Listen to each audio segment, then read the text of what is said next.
grace and the peace of God the Father and Son Jesus our Lord be with each and every one of you as we come together again on the morning devotion at the Home Based Ministries Network for another episode. All right. So how have you all been keeping? Have you all been following the book of James, reading it back, looking back through it, meditating on the word? Good morning to Evangelist Dexter Friday Sunday Rosa. I hope you all have been. I hope that you all have been, because it's very important to spend time meditating on the word. God will speak to you. All right. So this morning we are back in the book of James chapter 2 from verses 18.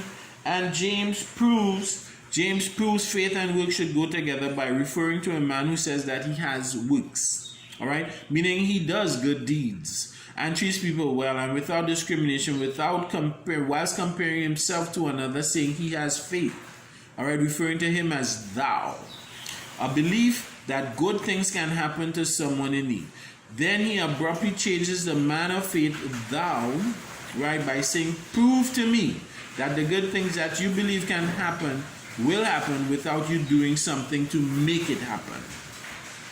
Which ironically will not happen. Thou will not be able to make that happen. That's when he says, show me thy faith by thy works.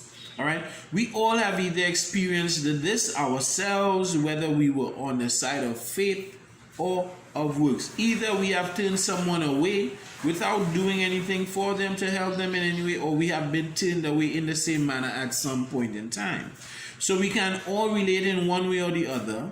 So he then says to the man who is given the challenge quite assuredly, and I will prove to you by the things that I do that I have faith. Concluding that works prove that faith exists. You see, when we talk of faith, right, some action must be born out of it. To remove a demon, to invoke healing, to feed thousands from a little, all examples of faith had actions in company with them.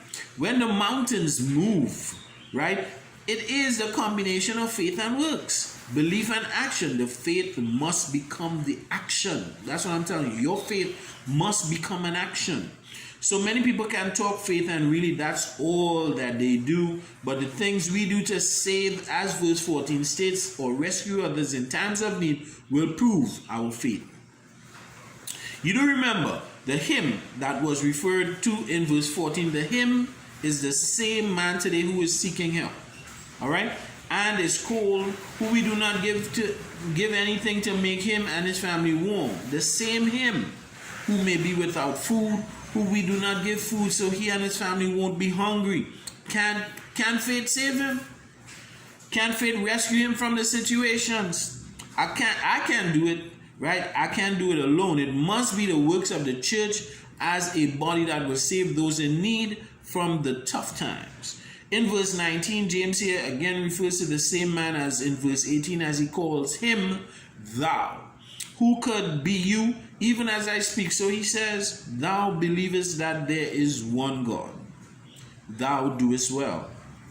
The devils also believe that very same thing and tremble. Clearly he measures who you are and is saying that you haven't truly differentiated yourself from the opposers of God. You are at the point, yes, but there is no movement, no profit in who you are supposed to be, a light under a bushel. Does thou feel uncomfortable at this point as I'm speaking to you? He says that yes, you do well to a point, you know, but you are worth so much more and should do so much more. Come out from that stagnant area you stand so comfortably in, and in every area of your lives. Are you comfortable being like the other man? Let this appeal to your ambition today. Nearly everyone in society today had the opportunity to attend school. It's what you did with that opportunity that makes the difference. He says, thou doest well. And it's like this. When a young person finishes secondary school or high school and thinks that's it, that is it, yes, as James says, you did well. But so has everyone else who was sitting on the block, right? They finished school also. So what's going to make you different today? So in verse 20, he concludes, again referring to thou, who, as I said, could be you right now, in whatever circumstance you may be in, calling thou a vain man. which by biblical standards means foolish. At this point, that's just in case you haven't understood or figured it out. The point or conclusion that we have come to, and that is faith without works is dead. You can't help someone unless you do the things necessary to help them. Same way you can't become who you want to be just by wishing or believing you can. That's just vain. You have to work to that position. This is Pastor Solomon de la Rosa. In God's grace, I'll see you guys tomorrow.